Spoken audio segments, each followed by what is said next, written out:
Well, hello my friends and welcome back to my channel, or welcome if you are new.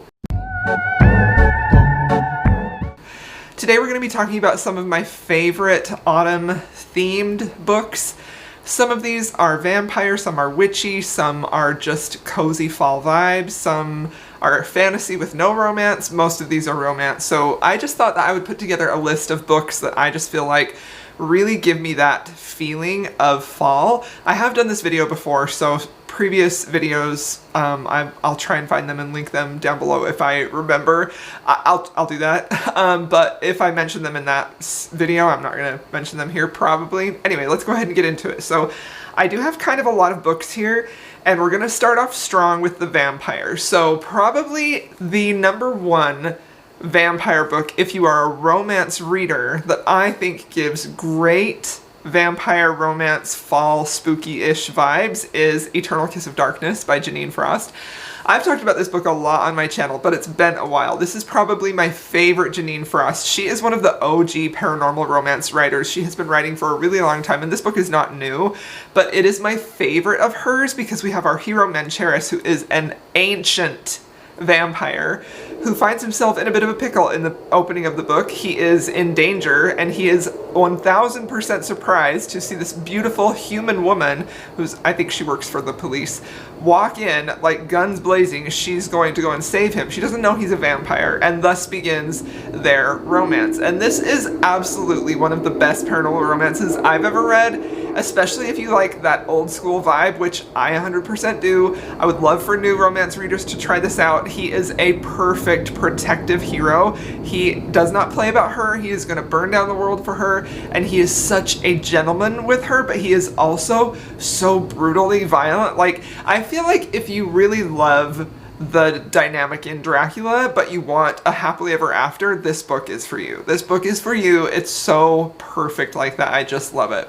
So speaking of Dracula, that's going to be the next book that I recommend. So I read this book ages ago, literally decades ago, and I just reread it for the first time in decades, dare I say, just this last week, and I was reminded of just how perfect this book is. This is such an interesting, honestly, like, this is what so much of our vampire lore is based around, is what's written in Dracula, and it's so fascinating to read this after consuming so much vampire lore. It's the story of Dracula, it's the story of all the people that are in his life. He isn't necessarily a main character, it's more about how his impact influences the lives of people who come into contact with him. It's fantastic, it's eerie, it's haunting, it is full of themes of restraint and sensuality, and I just found it so compelling. I listened to the audio, it was excellent, I had a great time with it. So if you have not read Dracula, or if it's been a while and you want something that is 'tis the season, this is the book for you. Okay, and then the other one that I have is Empire of the Vampire by Jay Kristoff. This is such a masterpiece of a book. So this is fantasy, romantic moments in here, but don't count on an HEA like at all, and don't go into this for the romance. But I do think that he does write the romance well in here.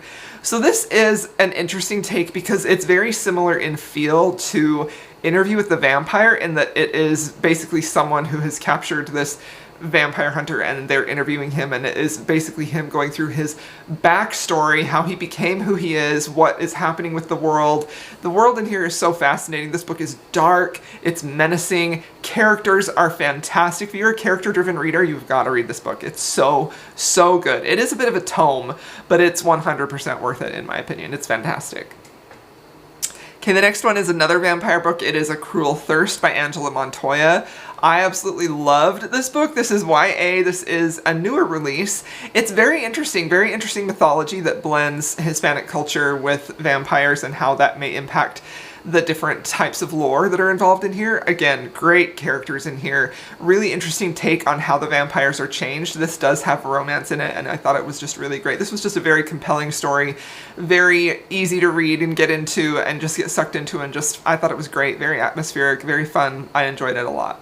Okay, now this next one is a romance. This is another paranormal romance. It's Feathers from the Sky by Jess Wisecup. So this is an interesting one. This isn't one of my favorite books of hers, but this isn't even one of my favorite books, period. So you're probably wondering, why is it on this list? And it is on this list because the vibes that this brings are perfect for this time of year. Like, if you want something that is bloody, bloodthirsty, but sexy all at the same time with vampires, like this is the book for you. I feel like this has such a great cliffhanger. This is another one that is vampire and vampire hunter romance, and so there's that really great tension that is always fun in that type of dynamic. This book starts off very unique. It's a boudoir shoot, and she is a plus-size heroine. She is the vampire hunter, he is the vampire, and it is full of just twists and turns and a lot of intrigue and tension with the two of them. It was really fun. I enjoyed this one. I thought it was worth the read. But specifically worth the read at this time of year. So now the next one, I have some witchy books. So this one is Wooing the Witch Queen by Stephanie Burgis. So this one is a little bit of a cozy fantasy, not super strong Halloween vibes, but if you want like a witch type of book, this one is very much worth it. I really love the dynamic between these two characters. I love the setting. The writing in this is really what drives this story for me. It's very sparkling, it's very fresh, it's very witty. It's the kind of writing that makes you feel like this author is very intelligent, and she's really good at using her words to convey that tone through the story that she's telling. Our heroine is the Witch Queen, and her only desire is to make sure that her people are safe, and she is casting spells in order to do that, to make sure that they stay safe. She is working super hard at that, and she is in need of some assistance, so she hires who she believes is just a run-of-the-mill librarian to come and help her do that, but he's full of secrets. She is also full of secrets. This is just very charming, very cozy, very fun, and I really liked this one a lot. Okay, the next one is a little bit different as well. It's The Last Days of Lila Goodluck. So this is a contemporary romance with a bit of magic in it. Our heroine is kind of trying to live her life to the fullest. She ends up getting a fortune from someone who's reported, like, her fortunes always come true, that she's going to die in like a week. And so she decides that she's going to have this like bucket list of things that she's going to make sure happen before she dies. There is a happily ever after in here, so don't worry about that. But it is full of like that subtle magic that I feel like used to happen a lot in like 90s rom-com movies. And I really enjoyed the way that she meets the hero, the way their romance develops. I think that he is kind of taken off guard by her, and he really wants to help her with her list of things she wants to do. Some of them are romantic and some of them aren't. And it's a very fun magic read. I really liked it.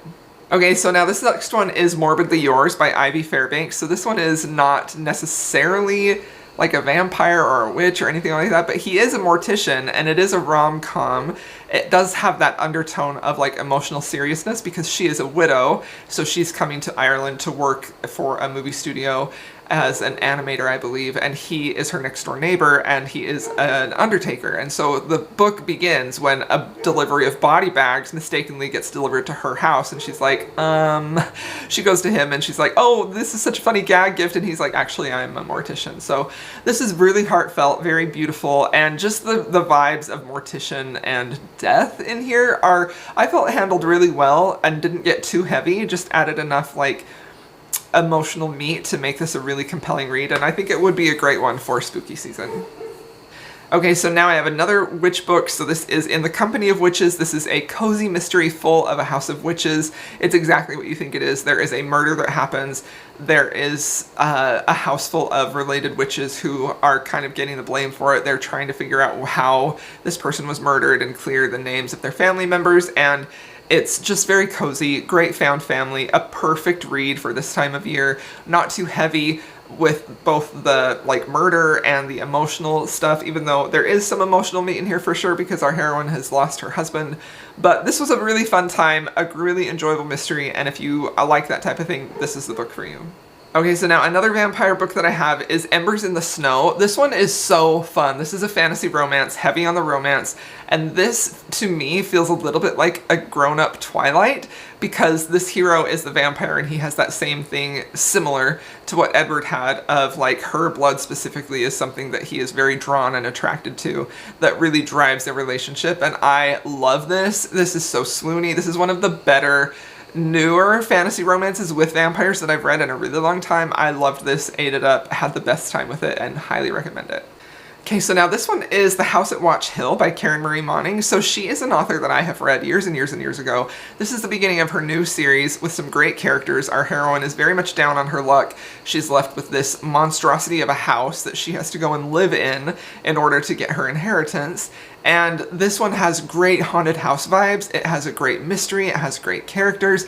It is, again, a little bit of a thick book, but if you're going to read this book at all, now is the time to do it because it is perfect for the fall spooky haunted house vibes. Okay, so now I have 3 that are just super cute fall Halloween-y vibes. So the first one is If It Makes You Happy by Julie Olivia. So I have another actually contemporary romance that is fall that I'm recommending, but this one, if you're going to read just one, this is the better of them. This one is so good. I really enjoyed this one. Really great writing, really great characters, a really beautiful slow burn relationship that develops realistically over time. I loved their relationship. This is basically our heroine whose mother has just died, left her bed and breakfast. She is just going through a really painful divorce, and she's really struggling with some insecurities that her ex-husband kind of left her with. So she goes to this small town to try and run this bed and breakfast, and she is really a corporate girly in real life, and so she's kind of trying to decide if she's going to stay there and run the bed and breakfast or go back to her regular life. And of course she has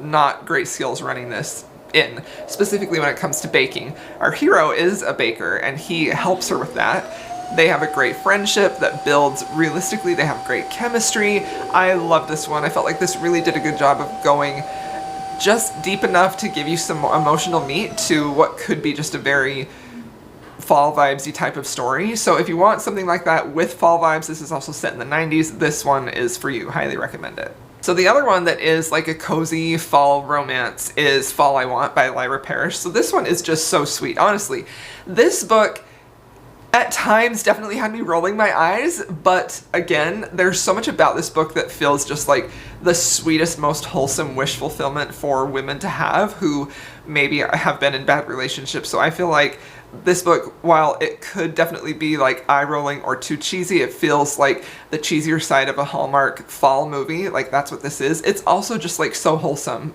in a lot of ways because this man, initially they kind of butt heads when the two of them meet. He is a billionaire, she is an aspiring writer working in a small town, and they end up sort of running into each other in a bake shop in a cafe, and she makes coffee, like she's very passionate about making coffee. Things kind of keep leading them back to one another, and they sort of very quickly, maybe a little too quickly, fall into a relationship. But that's where I feel like this story starts to get a lot better, is seeing them in their relationship. Like, this man is so overwhelmingly in love with her. Everything that he does is for her. He is so kind to her. He's so thoughtful. He uses all of his money for good and to like take care of her. And it's just really beautiful to see this man like not only try to take care of her in every possible way, like monetarily, but also like emotionally, physically, like he is giving her everything. So that's why I say like this feels like the most wholesome version of wish fulfillment. And it was fun. And honestly, I feel like books like this exist for a reason, and I think it's great that they're out there. So a little lighter on the fall vibes than the previous one, but still worth it if you want this type of book. And then the last one that I have is Spookily Yours by Jennifer Chipman. This is a very short fantasy romance with a demon who is stuck in a cat body, and the witch who is kind of trying to adopt this cat doesn't realize there's a demon in there. The demon is the love interest. This again falls into the cheesy, cute Halloween Hallmark movie vibes, but it's fun. Don't go into this expecting a whole lot. Don't go into this expecting a full story. It's very short. It's very quick. It gives you what you expect it would. This would be very fun if you had like a readathon on Halloween or right before Halloween. Like, it's definitely going to give you those vibes. So all right, there you have it. Those are the books that I would recommend for fall, autumn, spooky season. I hope y'all enjoyed this video. Please let me know what books you would add to this list, and let's keep it going in the comments. And I will see y'all in my next video.